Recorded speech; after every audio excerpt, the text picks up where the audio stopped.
शुरुआत इसी के साथ पहला रिएक्शन आपका कि सुखविंदर सिंह सिक्खू यहाँ पर अब नए मुख्यमंत्री बनने जा रहे हैं, हिमाचल प्रदेश में नई सरकार का गठन होने जा रहा है, पहला कमेंट।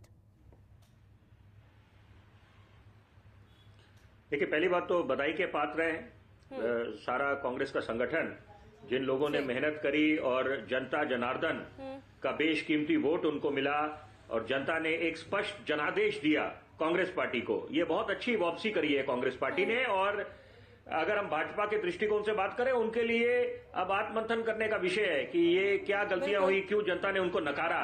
क्योंकि ये जो आपस में अंतर है, जीत का अंतर है या हार का अंतर है, तो वो काफी ज्यादा है। अब 68 सीटों में 68 सीटों की विधानसभा है, तो वहां पर आप खुद समझ सकते हैं कि इसके क्या मायने हैं।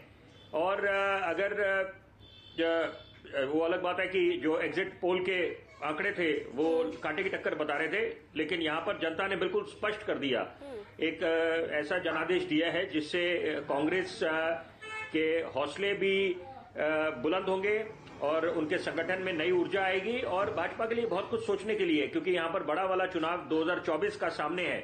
लेकिन बहरहाल मैं एक बात बोलना चाहूंगा, आप ही के चैनल पे 2-3 दिन पहले मैंने इस बात का जिक्र करा था, जब ये बात चल रही थी कि यहां पर सुखविंदर सिक्खू इस सीएम की रेस से बाहर हो गए हैं। मैंने उस समय जिक्र करा था कि ये उनका बड़प्पन है। जो भी सुलझा हुआ नेता होता है वो कभी अपने आप को उम्मीदवार या दावेदार नहीं दिखाता। और ये बात आला कमान को बड़ी ये बहुत अच्छे तरीके से वो लेते हैं। जो भी हो, जिस राजनीतिक दल की भी बात करें, अगर आप एक अच्छा संदेश देते हैं उससे जनता को भी अच्छा संदेश मिलता है और साथ में आला कमान, आपकी जो हाई कमान है, उनको अच्छा संदेश जाता है कि ये नेता सुलझा हुआ नेता है और कोई बयानवीर नहीं है या बेतुकी बयानबाजी नहीं करेगा जिससे हमारे दल को नुकसान पहुंचेगा।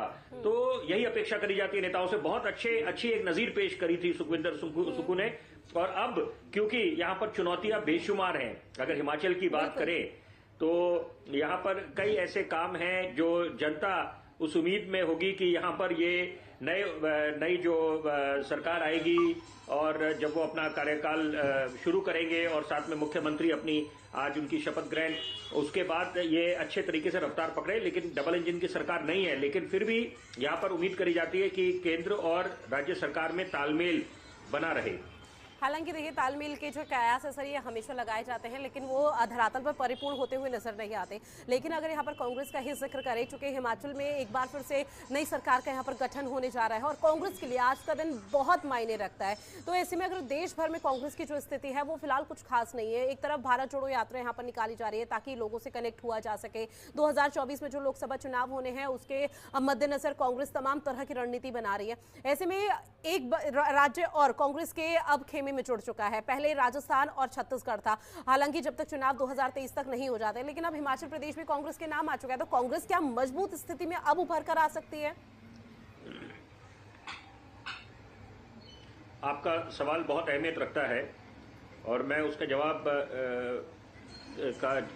उस सवाल का जवाब मैं पंजाब का उदाहरण देके दूंगा कि पंजाब में अमूमन कहा जाता है कि एंटी इनकम्बेंसी फैक्टर होता है जब चुनाव होते हैं। तो 5 वर्ष एक राजनीतिक दल को जनता अपना जनादेश देती है और अगले 5 वर्ष दूसरे को, तो सत्ता वापसी नहीं होती। लेकिन यहाँ पर कांग्रेस की जब सरकार थी पंजाब में, तो वहां पर तो एक जीती हुई बाजी कांग्रेस ने खुद हारी है, उनकी खुद की गलती, और सेल्फ गोल कर दिया।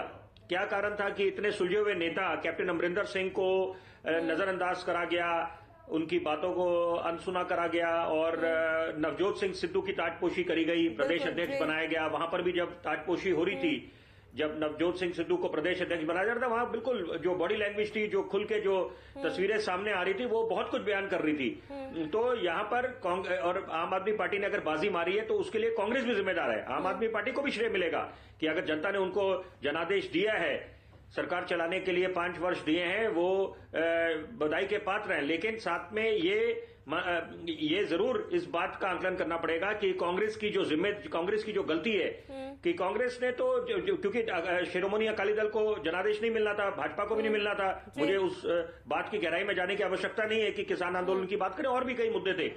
लेकिन यहां पर तो कांग्रेस की वापसी होनी थी।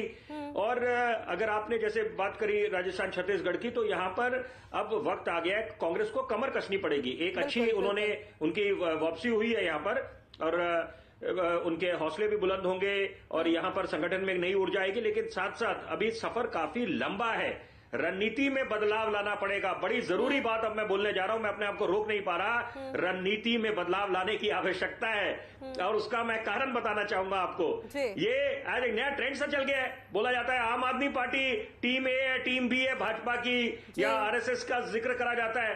अरे जनाब, ये पहले सोचना चाहिए कि आप वो बोलते हैं कि वो देशभक्ति की बातें करते हैं, राष्ट्रवाद की बातें करने लगे हैं, वो करिकुलम अपना नया बना रहे हैं, लेकिन ये बात समझनी पड़ेगी, जनता की नब्ज समझनी पड़ेगी।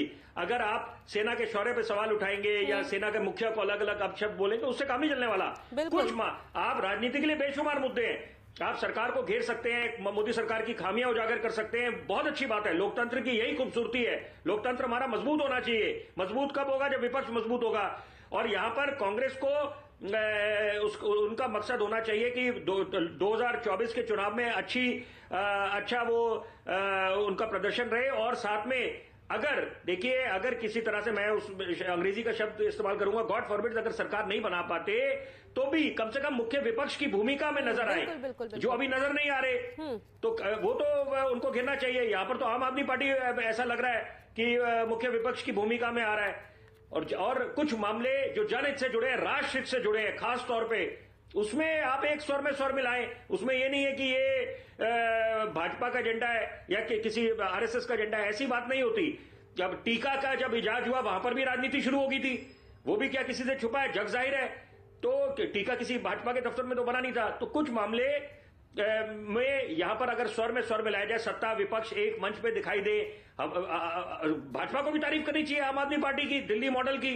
जब आप गुजरात मॉडल की तारीफ करते हो कि जब नरेंद्र मोदी वहां पर मुख्यमंत्री थे, तो उसी स्वर में आपको तारीफ करनी चाहिए दिल्ली मॉडल की। शिक्षा का स्तर बढ़िया हुआ है, स्वास्थ्य के स्तर में इजाफा हुआ है, अच्छा हुआ है पहले के मुकाबले।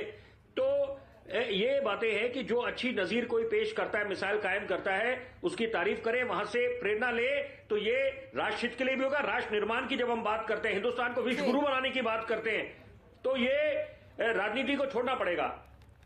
बिल्कुल।